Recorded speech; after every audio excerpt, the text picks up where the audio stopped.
Bueno, buenos días a todos. 4 matices antes de empezar, ¿no? Uno, lo del himno. En España es imposible poner un himno en una jornada. El catalán dice que sí, el madrileño dice que no. No tenemos himno en la jornada. Me fascina lo del himno de Colombia. Es un orgullo que tienen que tener el poder poner el himno de Colombia y de Bogotá. ¿En serio? Yo me emociono ya más por el himno de Colombia que por el de mi país, que no sé dónde está, no sé dónde lo colocamos. Segundo, decía Germán, esto es salvar 40.000 vidas. Hombre, como 40.000 una dice, un equipo en España, el país estaba maduro, hubo un ministro, hubo un director y entre todos pues conseguimos darle un cierto vuelco. En todo caso, cuando llego a casa y le digo a mi mujer que me han dicho que he salvado 40.000 vidas, me dice, vale, pero el uniforme de la niña está sin planchar y baja al supermercado a por leche y a por jabón. Con lo cual, aquello se va, digamos, diluyendo en el punto, ¿no? En tercer lugar, siempre alguien tiene que tirar en algún país de la seguridad vial, ¿no? Yo conocí a Adolfo Sur hace un par de años.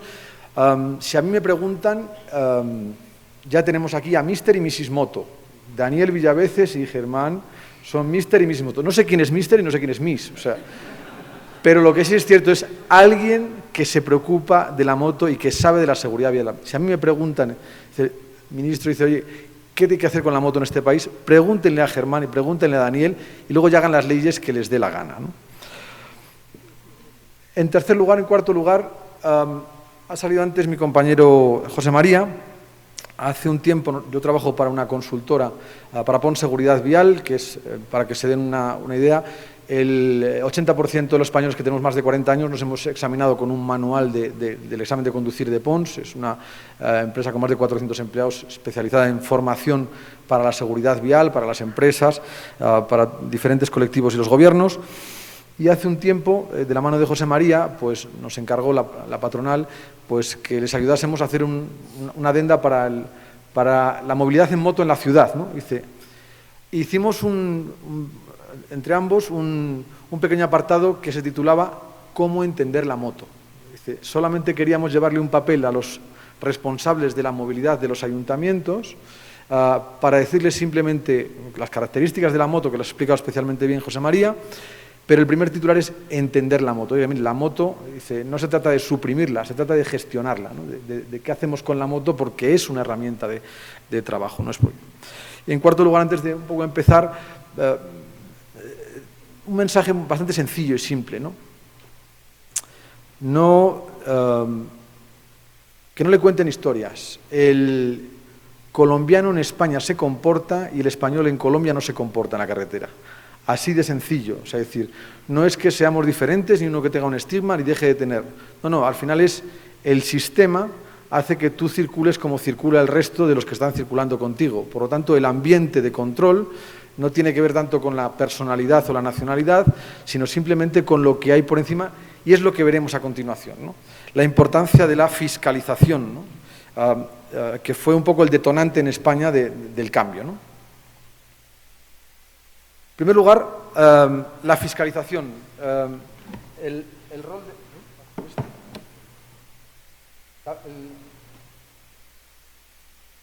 Bueno, dejo desde aquí.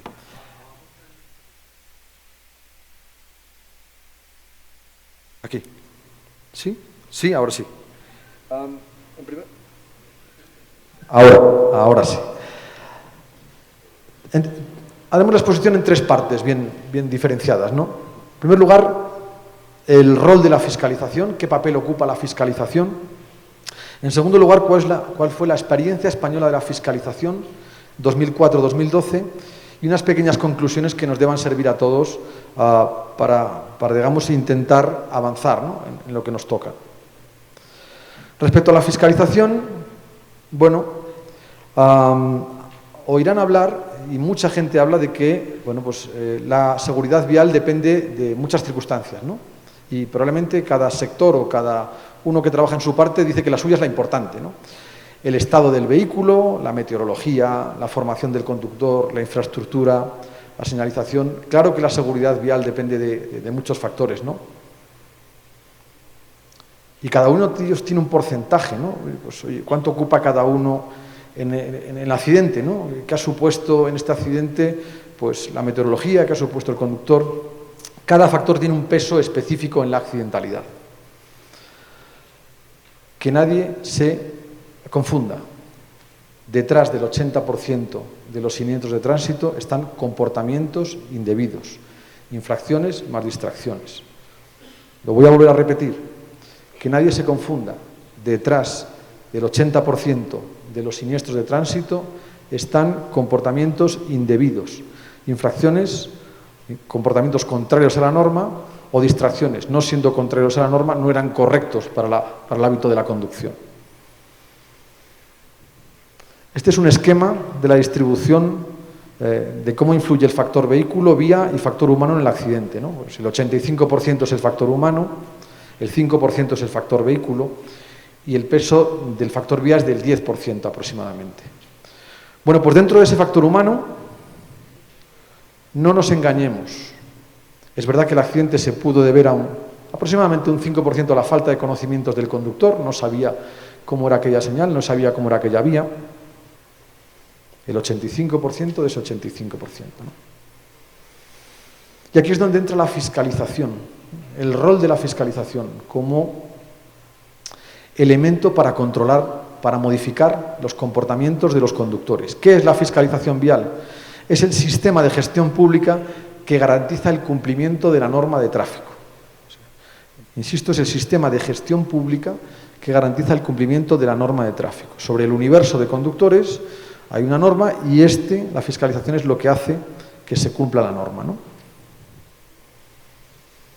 Este gráfico en Pons, en los que trazamos estrategias públicas para los gobiernos y para las empresas, de cómo afrontar tu estrategia de seguridad vial como empresa, cómo presentarte, nos gusta especialmente, ¿no? Pueden ver una ciudad donde tenemos coches, donde tenemos peatones, donde tenemos motos. Muy bien, digamos, siempre nos fijamos en esta parte. Cuando aparece la seguridad vial es por encima, cuando tenemos una burbuja de fiscalización, donde hay una sensación de control de los conductores que hace que sus comportamientos sean adecuados a la norma. Que no corran, que no beban, que se pongan el casco y el cinturón. Y eso lo provoca una sensación de control que se llama fiscalización. Es un territorio fiscalizado vialmente, ¿no? Sentimos comunicarlo, ¿no? Sin fiscalización no hay resultados en seguridad vial. Toda experiencia de gran reducción de siniestralidad en un país ha pasado porque el país ha tomado en serio el sistema de fiscalización, porque la región, el municipio, el país ha decidido hacer una política eficiente de fiscalización. Mientras esa política de fiscalización no exista, no se lidere, no va a haber grandes resultados. Podrá haber resultados puntuales en mi empresa, podrá haber resultados puntuales en determinados colectivos, pero a nivel global no vamos a ver grandes reducciones de siniestralidad en el país, ¿no? Nosotros hacemos lo que se denominan auditorías del sistema de fiscalización y lo primero que preguntamos cuando llegamos a un país, a una región, a un territorio, al responsable de movilidad, al responsable de fiscalización es ¿cuántas multas se pagan en este territorio, en este país, ¿no? En función de la respuesta ya le adivinamos el número de muertos por millón de habitantes que existe, ¿no? Si nos dice que tienen menos del 30% de multas pagadas, no las denunciadas, no las formuladas, sino las pagadas, tiene más de 120 muertos por millón de habitantes, ¿no? Si tiene entre 30 y 60 muertos por 30 y 60% de pago, la gente paga las multas entre un 30 y 60% de aquellas denuncias que le hacen, tiene entre 60 y 120 muertos por millón de habitantes, ¿no? Y si tiene más del 60% de las sanciones pagadas, en general la población cumple y paga la sanción, la denuncia que le han puesto, tiene menos de 60 muertos por millón de habitantes. Esto no es una fórmula de un país, esto es una fórmula mundial. Allí donde el sistema de fiscalización es eficiente, donde las multas se ponen y se pagan, donde la gente tiene la sensación de que hay control, allí es donde tenemos reducciones de siniestralidad o índices por debajo de los 60 muertos por millón de habitantes, ¿no? Los vemos el gráfico en diferentes áreas en el mundo, bueno, en el caso de Latinoamérica, donde el sistema de fiscalización todavía tiene que trabajarse, los porcentajes de pago son entre el 20 y el 30% de multas, con lo cual el proceso queda todo por hacer, ¿no? Incluso en la propia Unión Europea todavía tenemos países con diferentes velocidades, ¿no? Los países recién incorporados, como Rumanía o Bulgaria, ven aquí en 2016, pues rozan los 100 muertos por millón de habitantes. Los países que han empezado a avanzar se encuentran entre los 60 a 100 fallecidos por millón de habitantes, y los países que ya han elaborado el proceso de fiscalización, lo han concluido, pues tienen menos de 60 muertos por millón de habitantes, ¿no?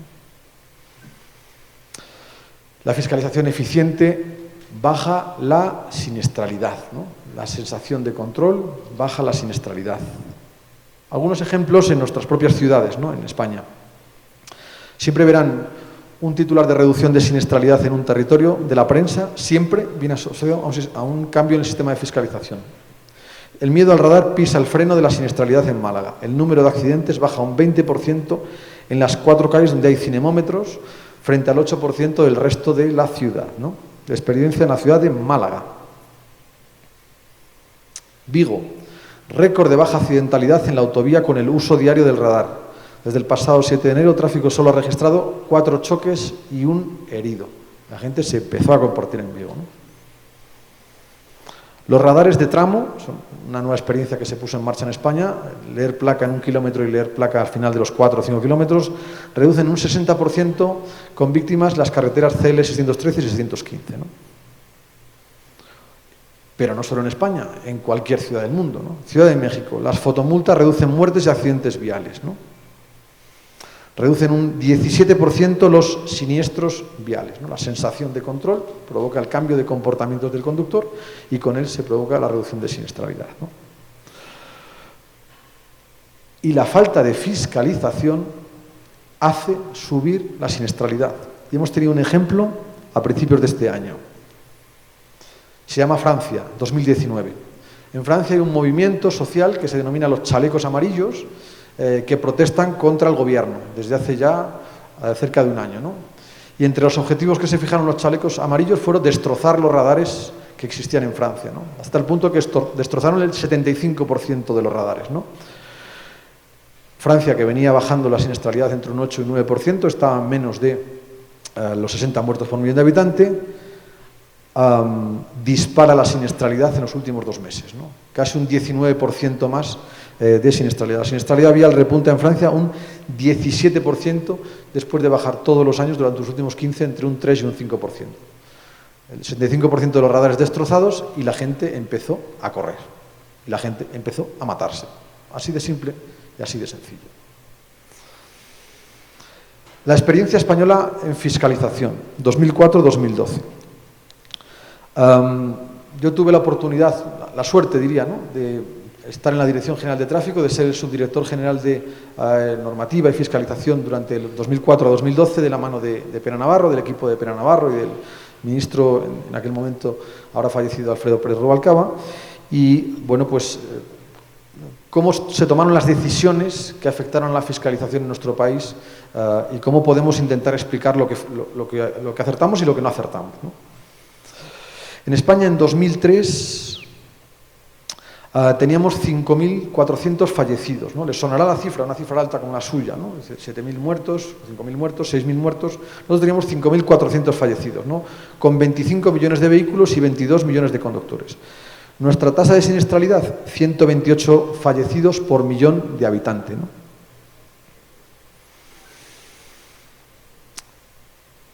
Este es el gráfico de nuestra posición en Europa en el año 2003 y, como pueden ver, España era de los detrás de la cola, ¿no? El país número 17 de los 25, cuando por nivel y desarrollo económico deberíamos situarnos en los primeros puestos, ¿no? Éramos una anomalía en Europa, éramos una cosa rara, ¿no?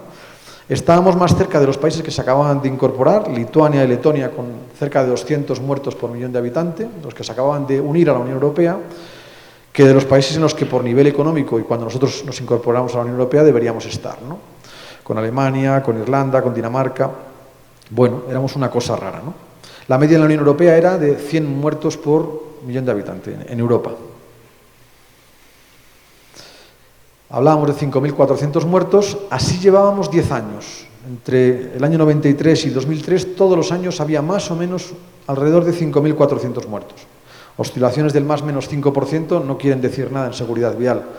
Pueden deberse a múltiples factores, pero la tendencia es que no nos movíamos. Era un problema país y bueno, todos asumíamos que bueno, los muertos son los que son y tampoco había mucho que hacer, ¿no? Y la siniestralidad no bajaba pese a que ya teníamos desplegada la medida más importante en seguridad vial, que es el desdoblamiento de la calzada, ¿no? En el momento en que desdoblas la calzada y separas los carriles de circulación, pues automáticamente desaparecen los choques frontales, ¿no? Pues la red de carreteras del Estado ya estaba totalmente desplegada y nuestra siniestralidad seguía sin bajar. Algunas causas de aquello.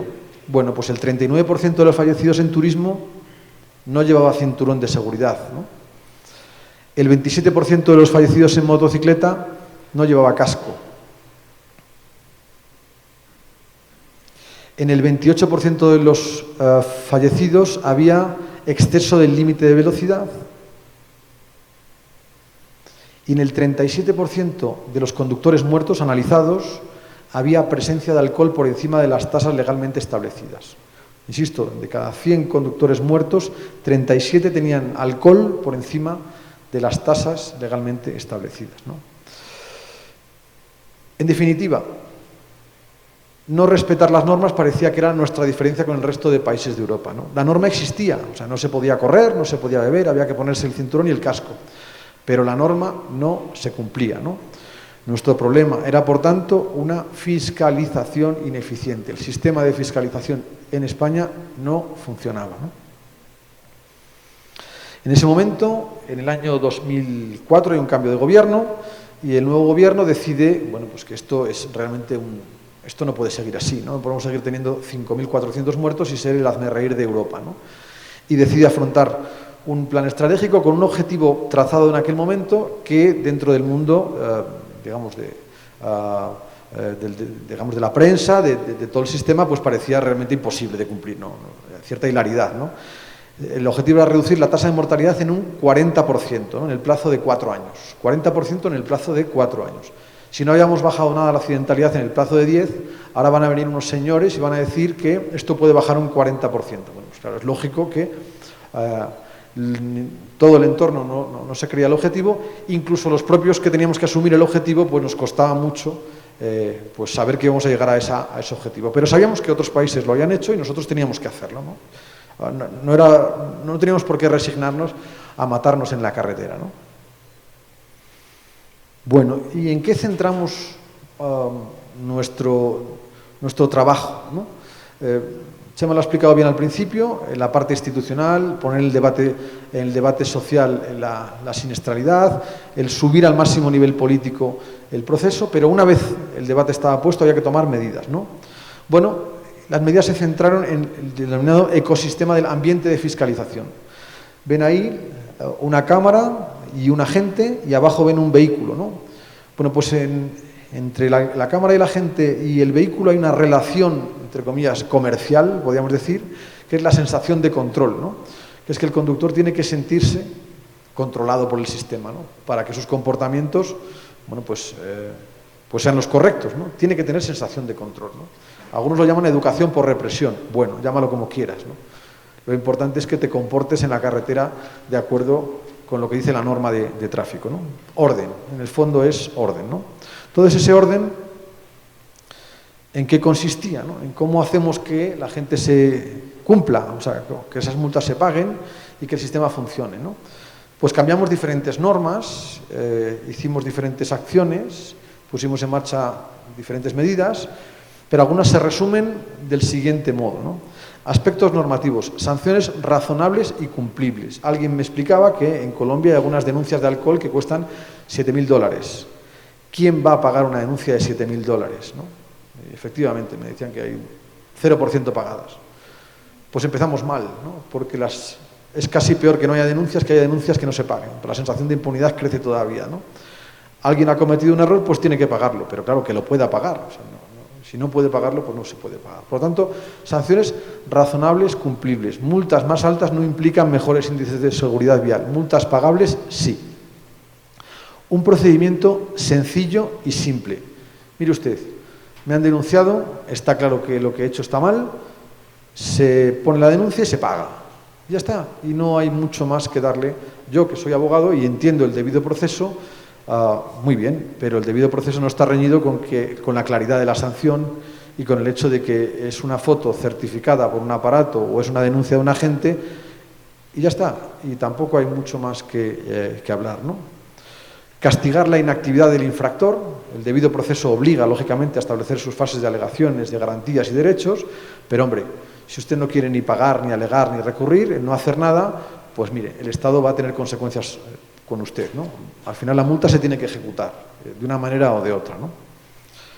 Suspensiones mínimas del derecho a conducir, ¿no? Hay una cierta percepción de que quitando el carnet de conducir vamos a conseguir más resultados. Pocos permisos de conducir y pocos meses quitados, muy pocos.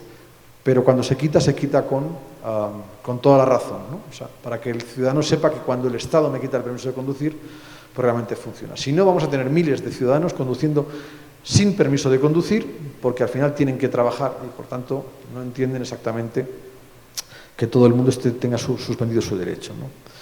Procedimiento abreviado latino. Nosotros introducimos aquello de que si pagas en el plazo de 20 días, la sanción, la reducción de un 50% en el importe de la multa. Entre comillas, esto es carácter latino. Nosotros somos latinos, ustedes, nosotros, necesitamos que el Estado, sabemos que nos hemos confundido, pero, hombre, que nos haga un pequeño descuento. Esto se lo explicas a un alemán y se ríe de ti, ¿no? Te dice, me está contando. Dice, la multa se pone y se paga con el 100%. No, mire usted, nosotros somos latinos y necesitamos un gesto del Estado diciendo, bueno, ven, vale, vamos a cerrar un acuerdo y esto está acabado. Bueno, veremos a continuación de que al establecer el procedimiento latino las multas pasaron de tener 1 millón de recursos a tener 75.000. O sea, el ciudadano lo entendió, el Estado era condescendiente, bueno. Incluso bajamos el importe de las multas porque el importe no era importante, era sensación de cumplimiento, ¿no? Sistema de puntos, ¿no? En España pusimos el sistema de puntos, ojo con el sistema de puntos, no es la panacea, lo importante es el sistema de fiscalización y el sistema de puntos remata todo el sistema de fiscalización, ¿no? En España hay un sistema de puntos con casi 22 infracciones que quitan puntos. Si nos preguntaran si volviéramos a hacerlo, ¿cómo lo haríamos? Pues solo con 4 infracciones, ¿no? Grandes excesos de velocidad, no todos, solo los grandes, alcohol, casco, cinturón y móvil. Solo con eso pondríamos en marcha el permiso por puntos. Porque es lo importante, porque es el core de la seguridad vial y porque hacemos que el ciudadano entienda los mensajes centrados, ¿no? Si empezamos a ponerle un catálogo de infracciones que quitan puntos, bueno, pues no lo va a entender, ¿no? Punto. Esto es lo importante para la seguridad vial. Centrémonos, estas 4 infracciones y ya está. El resto tendrán una multa, pero no hagamos que tengan una pérdida de puntos por cada una de las cosas que se nos pasa por la cabeza, ¿no? Y las alegaciones, el porcentaje de litigiosidad, ¿no? Las multas se ponen y se pagan. No puede ser que 1 millón de multas tengamos 500.000 recurridas, ¿no? Esto no tiene sentido, entonces no se hubieran puesto, ¿no? Entonces hay que cambiar el sistema para que, bueno, pues las denuncias estén bien puestas, bien formuladas y pagadas, ya está, ¿no? Es como el pequeño capón o digamos, la riña que le haces al niño, ¿no? Dice, oye, pues mira, esto está mal hecho. Bueno, pues vale, ya lo cumplo y ya está, pero tampoco hagamos una tragedia del proceso, ¿no? Los pagos. Al final es un proceso la cadena de la sanción, ¿no? La denuncia se formula, el comparendo se formula y luego se alega o se paga. Bueno, si el ciudadano decide pagarlo, pongámoslo fácil. No hagamos que se desplace, no hagamos que tenga que hacer rellenar un documento. No, mire usted, esto es como muchos de ustedes tendrán empresas, tendrán estrategias comerciales, ¿no? Pues esto es lo mismo, una estrategia comercial con el infractor. El infractor pues ha incumplido, pues ya lo sé, ya que ha incumplido, pues no me haga encima tener burocracia administrativa por todo esto, no me agregue algo más a la sanción, ¿no? Pues multicanal de pago, la oficina, pago, internet de la carretera, las denuncias, el pago en la carretera a través de tarjeta, en la calle. La reducción lantina, veíamos antes, por pronto pago, la comprensión del error por parte del Estado, 50% de reducción. Bueno, y consecuencias sobre la denuncia que no se paga. Si la denuncia no se paga, al final tiene que tener consecuencias. Si no tiene consecuencias, entonces no hemos diseñado bien el sistema, ¿no? Es mejor retirarlo, ¿no? Hay que cerrar el círculo. Las notificaciones, bueno, pues siempre me explican, ¿qué tienen que ver las notificaciones con la seguridad vial? Lo tienen que ver todo. La notificación es la explicación comercial de tu comportamiento indebido. Con lo cual, mal empieza si la mayoría de las notificaciones no llegan o se pierden. Resulta que 1/3 de las notificaciones no llegaron a casa. Pues ya empezamos mal, porque 1/3 de las denuncias que hemos formulado no las hemos trasladado, comunicado. Así como vamos a cambiar los comportamientos. Por lo tanto, la notificación hay que cuidarla, mimarla, explicarla, cuando le llega al ciudadano que la entienda, hacerla sencilla, la notificación electrónica. Aquí ustedes tienen grandes flotas. Bueno, pues yo soy un empresario, tengo una flota y yo quiero saber todo lo que han hecho mis trabajadores mal, ¿no? Porque quiero explicárselo y porque ellos lo tienen que saber rápido. No pueden llegar dentro de 4 o 5 meses las denuncias. No, miren, mis conductores están infringiendo, esto hay que corregirlo ya. Y luego establecer, por supuesto, cuadros de mandos en todo este proceso, ¿no? Bueno, estos ya son aspectos más públicos, crear una plataforma, las denuncias, el centro de tratamiento de sanciones. Aquí tiene una cosa que se llama el SIMIT, especialmente importante, ¿no? Que procesa todo este trabajo. Bueno, vemos un poco los ciclos, todo con la misma dirección o línea, ¿no? La sensación de control. Esto lo hace el Estado sobre todos los ciudadanos, también tiene que hacer la empresa sobre los trabajadores, ¿no? Que el comportamiento sea correcto, ¿no? Esta es una foto del Centro Estatal de Tratamiento de Denuncias en España, ¿no? Es el centro de procesamiento de todas las multas. Todos los radares de todas las carreteras van allí, se procesan y en el plazo de un día se mandan para casa del ciudadano, ¿no? Se notifican y, por tanto, al ciudadano le llega en el plazo de 8 o 10 días, ¿no? Bueno, esta es veamos la foto que antes explicaba también Chema. Este es el centro de tratamiento de multas y a la entrada de ese centro hay una estatua en memoria de las víctimas de accidentes de tráfico. Y ven como el presidente del gobierno, inaugurando con el director de tráfico y con las víctimas de accidentes de tráfico, que todo esto se hace por las víctimas de accidentes de tráfico. O sea, no tiene nada que ver con la recaudación, tiene que ver con las víctimas de accidentes de tráfico. Entonces, asociar con esa gran estatua la puesta en marcha del centro fue importante para explicarlo a la ciudadanía, ¿no? Algunas reglas que tenemos, digamos, en Europa o hacia donde vamos. 1 de cada 3 conductores tiene que estar sometido anualmente a control de alcoholemia. Es decir, que sepas que tú, tu primo, tu amigo, ha pasado por un control de alcoholemia. Esto te provoca sensación de control de alcoholemia, ¿no? Entonces, vas a dejar de beber porque sabes que va a haber controles de alcoholemia.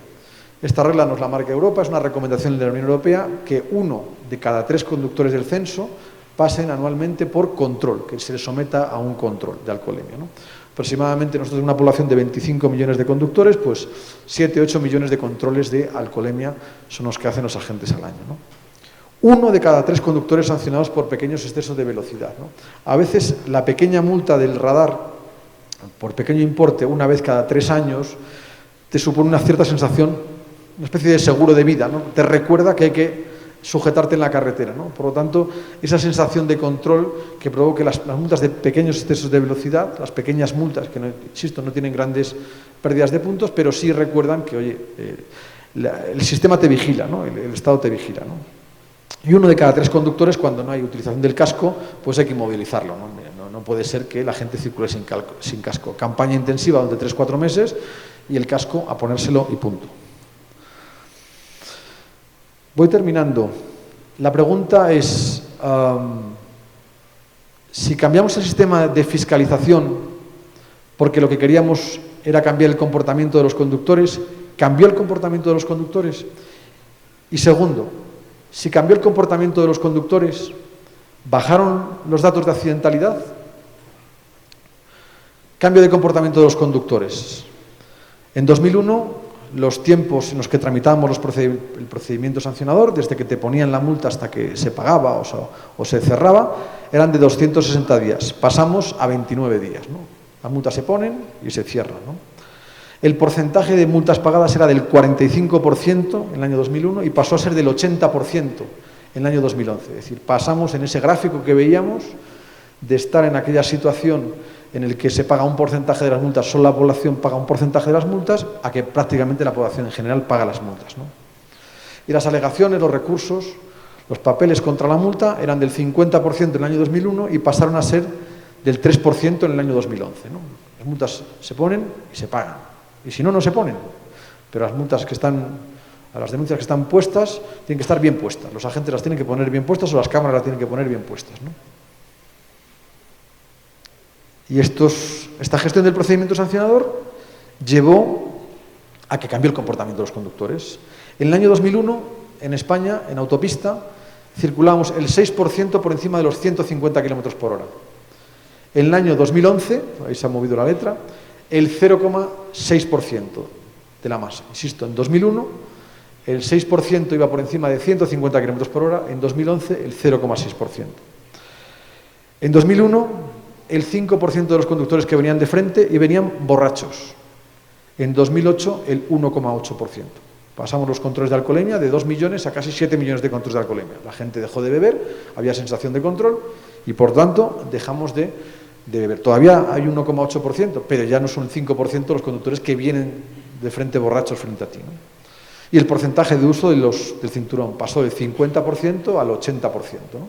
Nos pusimos el cinturón de seguridad, que es la medida básica cuando vas en un vehículo para no salir desplazado, ¿no?, cuando tienes un accidente. Y la pregunta última, ¿no? ¿Y si cambiamos el sistema de fiscalización y cambiaron nuestros comportamientos y dejamos de correr, de beber y nos pusimos el cinturón, bajó la accidentalidad? Pues viniendo de esa cifra que teníamos de 5.400 muertos cada año, todos los años 5.400 muertos, empezamos a reducir la accidentalidad. Y bajamos a 4.700 y bajamos a 4.400 en 2005. Rompimos la barrera de los 4.000 muertos en el año 2007 con 3.800. Rompimos la barrera de los 2.500 en el año 2010 y rompimos en 2012 la barrera de los 2.000, teniendo 1.900 fallecidos, ¿no? Un 59% menos de accidentalidad, ¿no? Empezamos a comportarnos en la carretera, ¿no? Los que tuvimos la suerte de vivir esta etapa, bueno, pues veíamos como poco a poco nuestros teléfonos móviles, los teléfonos de la dirección, los que en ese momento éramos responsables, cada día nos decían, había 10 muertos, 12 muertos, ¿no? Cuando acabamos el proceso teníamos 3, 4 muertos cada día, ¿no? Entonces aquello en el móvil era como diciendo, esto está cambiando, ¿no? Y nuestra situación en España cambió. En Europa cambió. Veíamos antes que en 2003 España tenía 128 fallecidos por millón de habitante y en 2013 pasó a tener 35 fallecidos por millón de habitante. Por delante de Noruega y Alemania, que les molesta mucho. Ellos son serios, nosotros somos latinos. Bueno, pues resulta que por encima de los países del norte de Europa, que tienen otra manera de cumplir la norma, nosotros nos matábamos menos, ¿no? Con un apunte que explicaba también antes Chema, ¿no? Motocicletas incluidas. En el norte de Europa no tienen motocicletas. Nosotros tenemos motocicletas, como ustedes tienen motocicleta. Somos países latinos, no tenemos sol, no tenemos oportunidad de utilizar la moto como medio de desplazamiento. El norte de Europa no tiene la oportunidad de utilizarla. Bueno, pues con un parque de motos como el que tenemos en España, resulta que incluso con esos datos teníamos menos siniestralidad. Probablemente sin motocicletas en España estaríamos entre los 28 o 29 fallecidos por millón de habitantes. Bueno.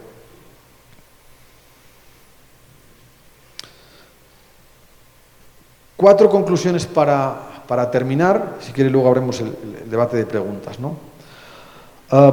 Comportamiento y fiscalización, el problema y la solución, ¿no? Nosotros en este caso hemos hablado a nivel Estado.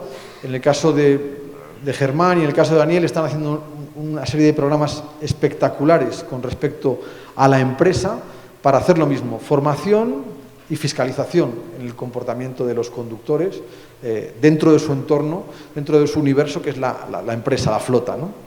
Segundo, el procedimiento sancionador, complejo, pero imprescindible, ¿no?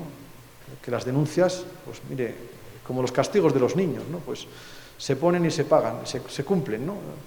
Yo siempre lo explico cuando yo a mi hijo le tengo que quitar la tableta. Si le digo que se la voy a quitar 3 días, no cumplo, pero y no lo voy a cumplir. Pero si le digo que le voy a quitar 15 minutos, sí que lo voy a cumplir, ¿no?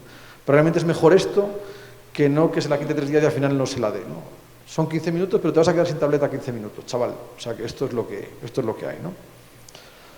Priorizar y priorizar. Es muy fácil en seguridad vial perderse. Es muy, muy fácil. Voy a hacer una campaña, voy a pintar unos corazones, voy a pintar... No, céntrese. Los comportamientos indebidos hay que ajustarlos y, por tanto, hay que ponerlos en su sitio, ¿no? Y es donde está el core fundamental. Hay un momento en que ya los comportamientos hay que trabajar además otros asuntos, ¿no? Y en paralelo deben trabajar otros asuntos. Pero no se olvide, la fiscalización, el sistema de control general de la población es muy importante, ¿no? Y la última, que me gusta mucho, ¿no? Los latinos, si fiscalizamos, podemos. Claro que podemos. O sea, por lo tanto, podemos pasar de 7.500 muertos, ayer lo hablamos, a 3.500 muertos, a 2.500 muertos. Nosotros lo podemos hacer y ustedes lo podemos hacer. Muchas gracias.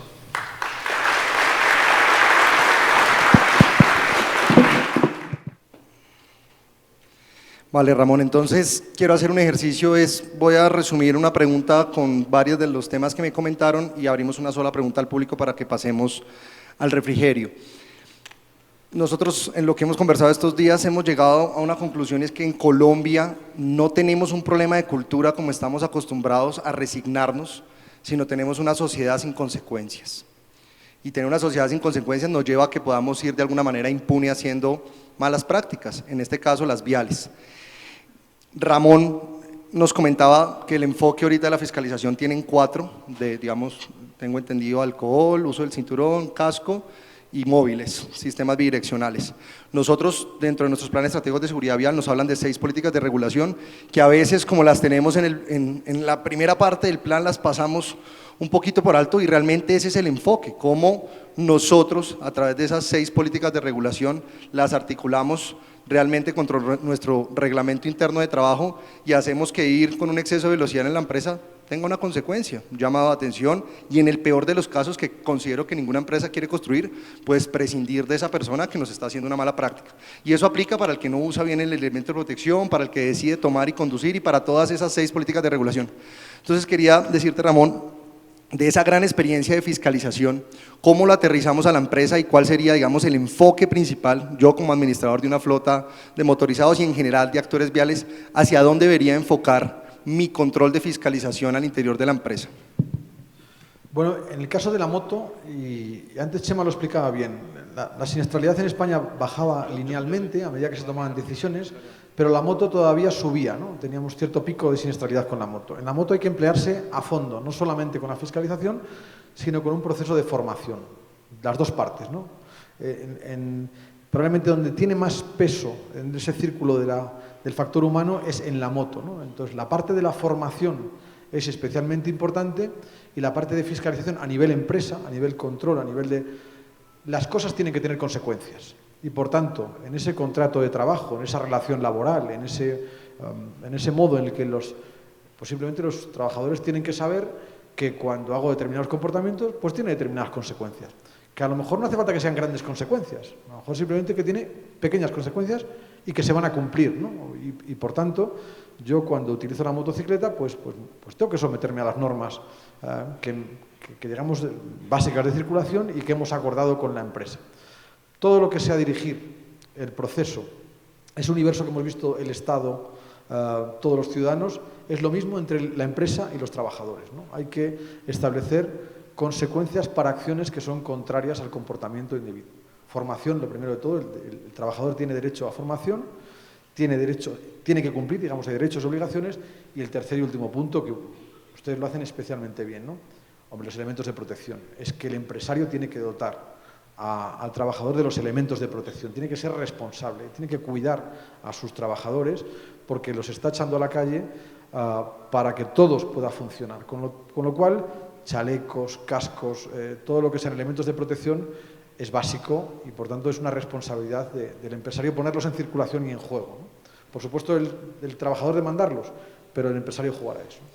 Vale, ese es un tema que es bien importante que se haya tocado por parte de Ramón, porque de alguna manera lo que aquí queremos construir, nosotros tenemos unas particularidades que ahorita las abordaremos, y es, pues muy probablemente en otros países el trabajador no aporte su moto, y de alguna manera conceptos como el auxilio de rodamiento, etcétera, no son presentes en otros países. Por eso un error que no podemos nosotros cometer como país es cortar el caso de España y pegarlo aquí y pensar que por derecha va a servir. Hay que entender unas particularidades de nuestra dinámica laboral, comercial, cultural, que hay que entenderla. Hay una reflexión y una tabla que tiene Pons muy interesante, en que ubica a los países de acuerdo a su porcentaje de recaudo de multas. Nosotros tristemente como país estamos ahí perdiendo la materia, estamos en el color rojo, pero ustedes, empresas, se nutren de ese talento humano que provee la sociedad colombiana. Entonces, por eso abordar esto desde un tema, y ya buscamos otras instancias, ahorita vamos a tener a las autoridades principales de nuestro país en este tema, a la Agencia Nacional de Seguridad Vial, a la Comisión Séptima del Senado, al Viceministerio de Trabajo, porque lo que vamos a construir acá es cómo hacemos para que Estado nos provea o sea, tenga una percepción de control mayor que me permita a mí, con mis capacidades como empresa, gestionar ese riesgo. Una sola pregunta y con esta terminamos, por favor. Buenos días. Parte del éxito de las estrategias es la buena relación que debe existir entre autoridades y la comunidad. En nuestro país, particularmente hablo de Bogotá, esa relación ciudadanía-autoridades de tránsito está totalmente rota. Lastimosamente, muchas de las actividades o de las iniciativas que se generan desde la Secretaría de Movilidad van enfocadas más hacia el recaudo y no hacia la seguridad vial de las personas. No hablo de un actor vial en específico, sino de todos en general. ¿Cómo hacer para recobrar esa confianza? ¿Cómo hacer para que uno vea a un agente de tránsito y no tenga que dar la vuelta por cualquier cosa? Entonces, ¿cómo hacer para recobrar esa relación que es tan necesaria para que ese número realmente se vea expresado en 2 o 3 años de manera positiva para la ciudadanía? Bueno, hay varios elementos, ¿no? El punto de la pedagogía, la comunicación, la escucha entre unos y otros es básico, ¿no? El Estado no va a arreglar esto solo. La Secretaría de Movilidad, el Gobierno, no. El Estado, el Gobierno, la Secretaría, va a arreglar lo que le dejen arreglar la sociedad y los políticos, ¿no? O sea, decir, con lo cual hay una parte que es básica de aceptación social del cambio, ¿no? Y eso solamente se puede hacer de una manera, que es sentarse 155.000 veces a hablar y a escuchar, bueno, pues cada una de las partes. No es tan complicado, pero sí que lleva una labor de que lo que la sociedad te propone, bueno, pues es por algo, ¿no? Y por tanto, intentar integrarlo las dos partes. No puede ser que aquí tienes lo que hay y no hay otra. No, esto va de aliados, ¿no? Uno de los elementos básicos que nos ayudó especialmente fue la prensa. Hubo un conjunto de periodistas ya especializados que empezaron a tratar los temas de la política pública de seguridad vial con profesionalidad, ¿no? Entonces, no iba de titulares llamativos simplemente, sino iba en cierto modo de ayudar a la población y al sistema al por qué en otros países existe y por qué en otros países no, o en otros territorios no existe. El agente de tránsito tiene un valor básico, ¿no? Es, digamos, es importantísimo en este proceso, ¿no? Ahora, al agente de tránsito también hay que formarlo en todo este proceso de fiscalización. Por una parte, en la parte de tecnologías, en la que la introducción de las tecnologías, el conocimiento que tiene la gente, etcétera, y por otra parte, en la gestión del proceso sancionador.